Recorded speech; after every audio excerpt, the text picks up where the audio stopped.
auto. Oranje. Afro. Zenit. Oui, oui, bien. Je hebt een vriendin. Julie de... Ja, goeie liefdesleven. 3, 4... Veren, daar zei ik meestal over, dus dat weten niet veel mensen. Deze plus. Les en rouge, pas de con. Blanc. Ja.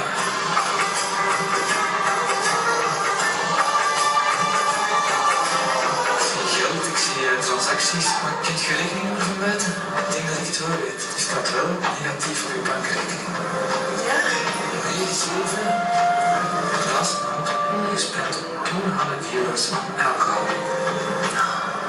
Vorige maand 300 euro aan kleding gespendeerd. 8. 5. Voor een huis dat van eigenaar gaat veranderen. 750.000 euro. Ja, makkelijk. 41. Ja. Deels. Ja, zelfs.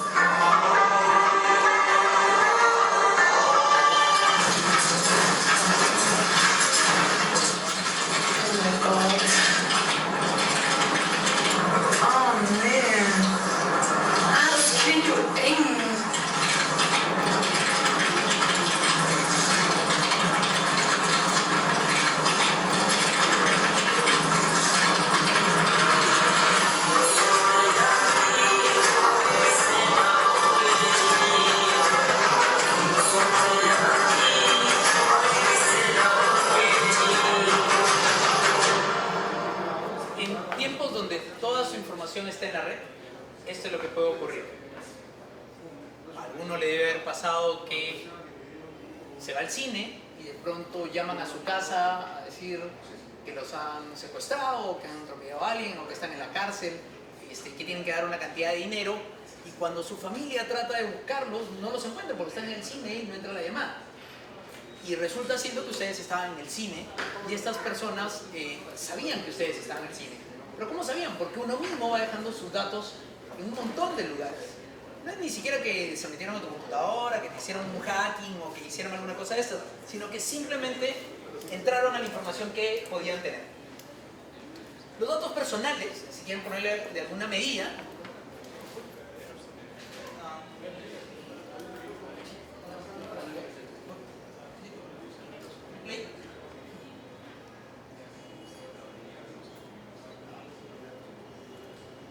creo que no funciona. Hay que prenderlo. Un truco importante de este tipo de cosas es prenderlo.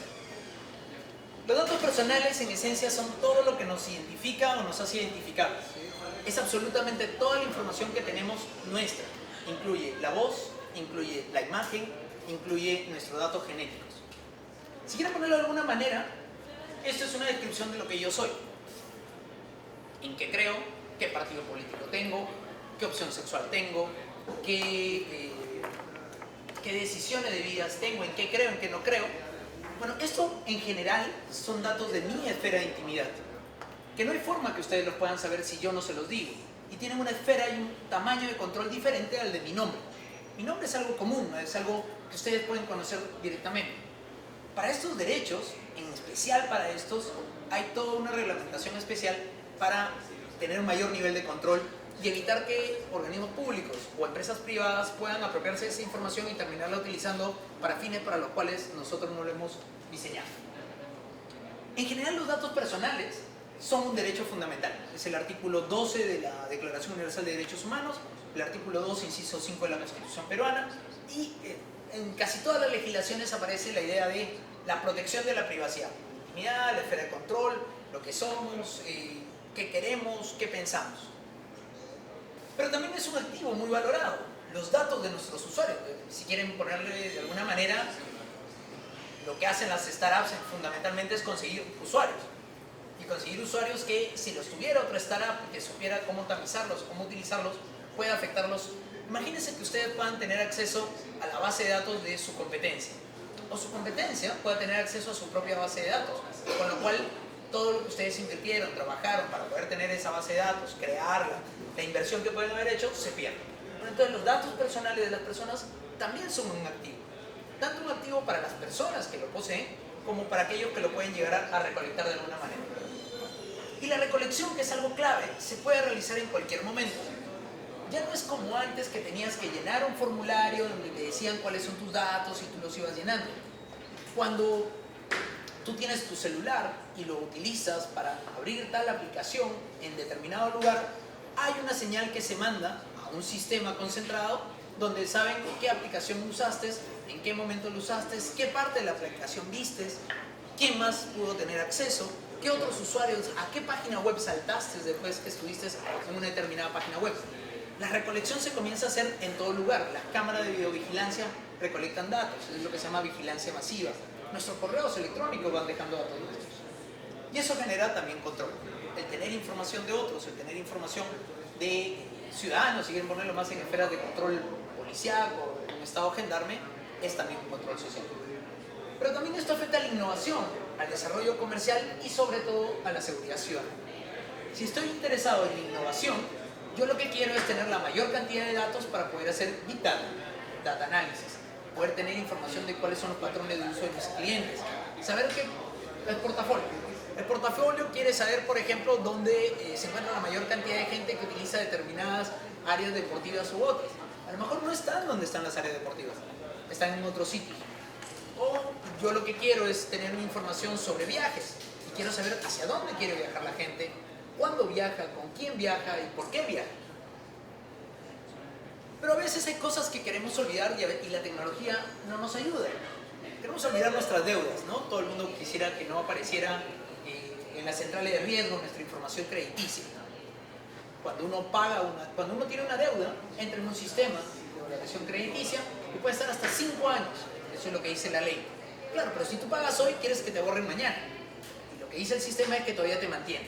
Y a veces esa deuda te impide tener un crédito posterior. Bueno, uno no quisiera tener deudas o que las deudas mágicamente se borraran. Uno no quiere recordar cómo era de joven. Probablemente de joven era de izquierda y de adulto de derecha, ¿no? La frase es quien de joven no fue, de joven bombero, ¿no? De joven incendiario y de viejo bombero. Todas estas versiones anteriores a nosotros nadie quisiera que se descubran y de pronto vas a postular un trabajo y te dicen, oiga, pero usted cuando era más joven hizo protestas contra nuestra compañía y lo encontramos en su Facebook. Y esos son datos personales tuyos. Versiones preliminares de nosotros mismos, con el pelo de un tipo, el pelo de otro tipo, o más trascendentales. Antes me llamaba María y ahora me llamo Eric. Que es también una versión preliminar de nosotros, que también es un dato personal. La relación con terceras personas. Imagínense a Lourdes Flores, su relación con Cataño, ¿no? Como quisiera no tener relación con Cataño, o a congresista Violeta, no tener relación con Orellana. O sea, ciertamente que hay relaciones con terceros que no quisiéramos que se supieran porque son amigos o cercanos. Sentencias cumplidas. Cuando ya cumpliste tu sentencia, uno quiere olvidarse. Esto ya ocurrió, pero sin embargo hay ciertos rastros que van quedando.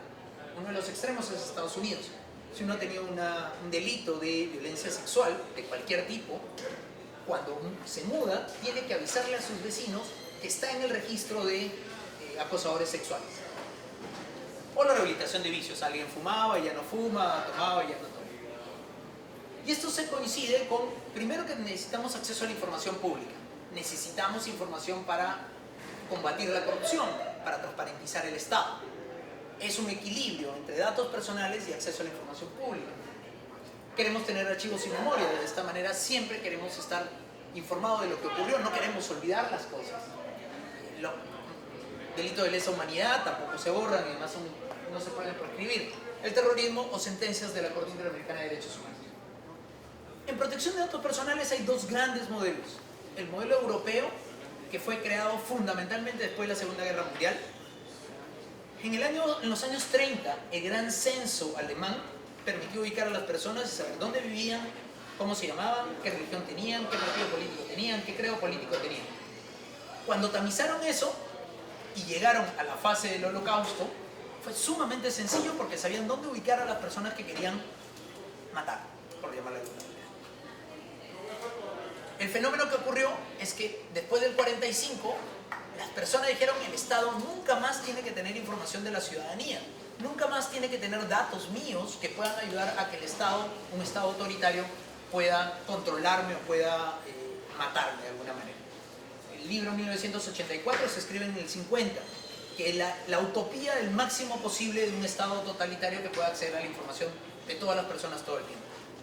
Esto llevó a que el sistema de protección de datos personales europeo sea sumamente cerrado, donde la entrega de la información tiene que ser porque el ciudadano lo decide, focalizado con autoridades muy rígidas, con regulaciones muy rígidas. El modelo norteamericano es diferente. El modelo norteamericano estaba más pensado en el déjame solo, en una legislación más antigua que la europea, probablemente de finales de 1800, pensado en que si yo quiero darle al Estado o quiero darle a un tercero, a un privado, mi información, se la puedo entregar, pero yo decido eso. Por eso es que tenemos que Facebook te dice llena tus datos y no pasa nada, es la legislación norteamericana.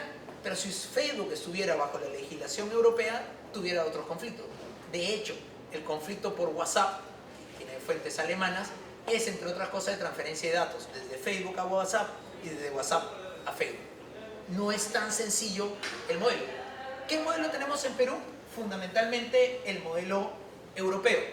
Aunque la ley nuestra es híbrida, porque tenemos acuerdos con APEC, Asia-Pacífico, con Norteamérica, también tenemos acuerdos con Estados Unidos, y el modelo legislativo, la ley, es una ley híbrida, tiene de ambas cosas. Pero el reglamento de la ley, que es la versión práctica, si queremos hablar de alguna manera, es un modelo europeo. Dato, se lo pongo así como primicia.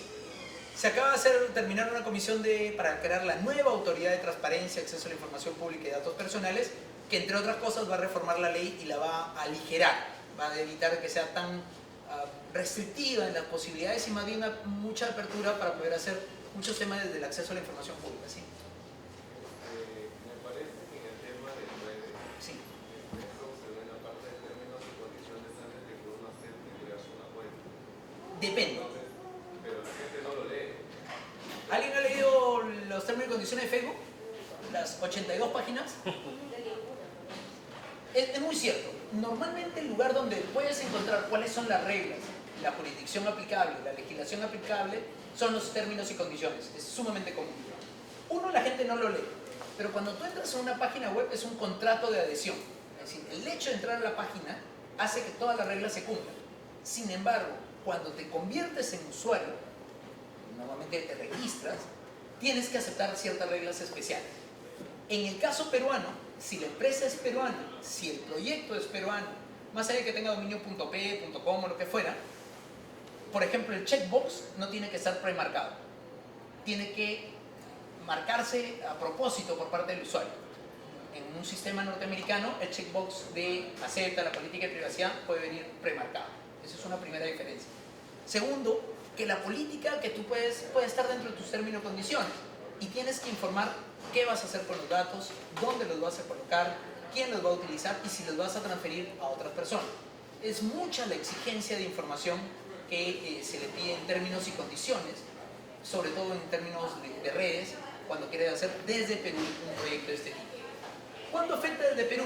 Si la empresa es peruana o si el ámbito de alcance del proyecto es el mercado peruano. Si el dominio es .p, .com, .net o lo que fuera, es indistinto. Así que no se preocupen tanto por el dominio, preocupense por los términos y condiciones y lo que es clave, no puede estar premarcado este box. Esta diferencia entre los modelos hace que el modelo desde Perú sea muchísimo más rígido que hacerlo en Bolivia, que no tiene ley de datos personales, o hacerlo en Ecuador, que tampoco tiene, aunque bueno, ya está en el debate de su ley. En general, América Latina tiene el mismo modelo que Europa, y el modelo norteamericano, que es donde alguna gente se coloca, es completamente diferente, es muy similar al anglosajón. ¿Qué son los datos personales en esencia? Aquellos que te identifican o te hacen identificable. ¿Qué te identifica? Un dato que es solamente tuyo. ¿Qué dato es tuyo? Tu DNI, tu número de DNI. ¿Cuál es tu número de DNI? 43 71 93 14. 92 14. Si yo no les digo que es su DNI, ese número puede ser un número telefónico, puede ser un código postal, puede ser la cantidad de planetas que tiene el sistema solar o lo que fuera, puede ser un dato cualquiera. Ese dato en sí no lo identifica, lo hace identificable. ¿Qué es un dato que lo hace identificable? Un dato que mezclado con otro dato, que es el DNI, recién puede hacerlo identificable. Y tengo que decir además que es el DNI peruano, para que pueda entenderse que ese número lo va a identificar ahí. ¿Qué lo identifica a ustedes? Las biometrías. La palma de la mano, los iris del ojo, la punta de la nariz, la punta de las orejas, el ADN. Dependiendo la huella digital. ¿Y por qué? ¿Alguien ha visto las manos de un albañil? No tiene huellas digitales. No tienen huellas digitales, entonces no los puedes identificar. Y de hecho la dentadura también, que era una de las cosas que servía para la placa dentaria para identificar. En general las biometrías, llamémoslas así, te hacen te identifican. Y el resto de cosas te hacen identificar. ¿Por qué es importante esto? Porque además hay dos tipologías de datos. Los datos comunes y corrientes, si quieren llamarle así, los datos, su número de teléfono, su dirección, su DNI, su número de RUT, su número de seguro social, y un grupo de datos que se llaman datos sensibles.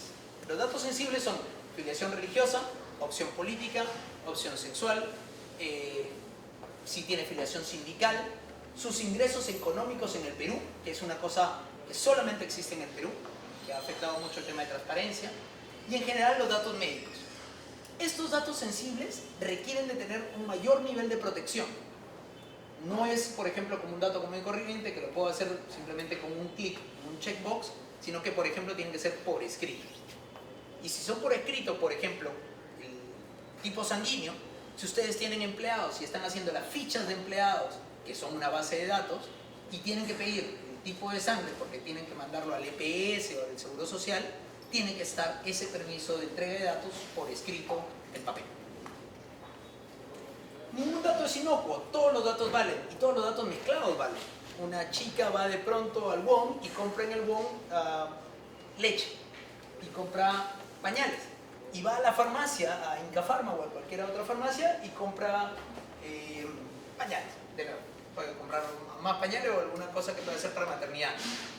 Los datos se cruzan y de pronto le comienza a llegar publicidad de lugares de maternidad, de biberones, de otras ofertas de leche materna. ¿Por qué? ¿Cómo de pronto llegan a esos lugares?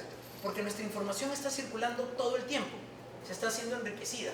Y este enriquecimiento es porque nosotros hemos entregado los datos y las compañías a quienes les hemos entregado los datos la están utilizando.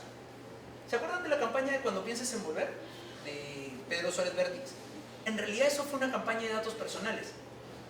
Tú lo único que tenías que hacer, entre paréntesis, era llenar un formulario para que Pedro Suárez Vértiz, bueno, claro, te preguntaban tu nombre, apellido, dirección, teléfono, afición política, qué te gustaba, qué música te gustaba, y uno yo lo llenaba porque quería que Pedro Suárez Vértiz volviera a cantar. Nunca volvió a cantar, cantaron otro, un gran concierto. El BBVA esperaba recolectar 1 millón de datos, recolectó 1.8 millones de datos. Muchísimo más de lo que era su base de datos, y eso le sirvió para limpiar su base de datos en un periodo de transición entre las leyes. ¿Qué es el enfoque de la ley? El tratamiento de los datos personales. ¿Ya que se le llama tratamiento a todo? Desde el momento de la recolección del dato personal hay un tratamiento, hasta su eliminación. Si se lo mandas a un tercero, si lo distribuyes dentro de la misma compañía, si lo distribuyes dentro de un holding, si los borras, si los imprimes, si los pones en una pantalla. Por lo tanto, toda gestión que hagan con datos, sea en un sistema informático o en un sistema en papel, están regidos por la Ley de Protección de Datos Personales. ¿Quiénes están obligados? Toda persona natural o jurídica, pública o privada. El pediatra que puede ver a sus hijos, o el médico que los puede atender en su consultorio particular, está obligado por la Ley de Datos Personales. El bodeguero de la esquina, en teoría, también. El Ministerio de Salud, también. Cualquier empresa, también. Toda empresa al menos tiene 3 bases de datos mínimo. ¿Sí? Su base de datos de trabajadores, su base de datos de clientes y su base de datos de proveedores. Si eres una empresa que te dedicas a trabajar como persona jurídica, probablemente puedas eliminar tu base de datos de clientes. Si tus proveedores son solamente personas jurídicas, puedes eliminarla de proveedores, pero no vas a poder eliminar la base de datos de trabajadores. Con lo cual, lo mínimo que debería hacer una entidad, una startup o cualquier organización es inscribir una base de datos ante la Autoridad de Datos Personales. Lo vamos a ver un poco más adelante. ¿Qué datos están regulados? Los que están en una base de datos ya o los que van a estar destinados a estar en una base de datos. Si los tienen en hojitas en papel y tienen un folder lleno de hojitas de papel, la ley les aplica a ustedes. O si les tomaron examen psicológico a todos ustedes para entrar a un trabajo y que tenían que dibujar un hombre bajo la lluvia, parte del ejercicio que uno les hace hacer, y colocaron todas las hojitas juntas, eso también es parte de sus datos personales sensibles, porque además son datos psíquicos, personales de ustedes, pero además está registrado como datos personales. Y el territorio es el ámbito territorial. Si la recolección se hizo en el Perú, así sea utilizando una plataforma de Google Docs, se aplica la legislación peruana. Si la recolección se hizo en el extranjero, así la compañía sea peruana, aplica la legislación extranjera. Si la recolección la hice en el extranjero, pero la aplicación la voy a hacer acá, aplica la legislación peruana. O sea, parece un juego de palabras. Pero, por ejemplo, tengo una compañía en Irlanda que quiere hacer un concurso, y parte del concurso es que yo llene un formulario, un concurso para Perú, para becas, para lo que fuera, y lleno el formulario, aunque el formulario sea solamente llenado por peruanos, la legislación aplicable es la irlandesa. Al revés, yo soy una empresa que solamente se dedica al turismo y solamente me interesa que vengan irlandeses. Y coloco mi base de datos para recolectar los datos de los irlandeses y la coloco en Google además. La ley que aplica es la peruana. ¿Por qué? Porque esos datos terminan siendo utilizados en el Perú por la compañía peruana. Un par de datos extras, una fuente de acceso público, que son datos que están en la comunidad que pueden ser accedibles por cualquier persona. Por ejemplo, la base de datos de SUNAT, la base de datos de SUNAR, la base de datos de salud. ¿Por qué? Porque parte de la necesidad de la convivencia social es la publicidad. Entonces yo puedo ver esos datos. Lo que no puedo es agarrarme la base de datos de SUNAT y copiarla. ¿Por qué? Porque la utilización o el uso para el cual fue destinado la finalidad no fue que te la copies, fue simplemente la publicidad de la información. Con lo cual, si tengo la base de datos de RENIEC, tampoco la pudiera utilizar. Tendría que utilizar a RENIEC para poder validar datos si es lo que quiero hacer. El titular de un banco de datos es la organización que ordena la construcción del banco de datos. Es decir, la compañía. Si ustedes tienen una startup, ustedes. ¿Por qué ustedes?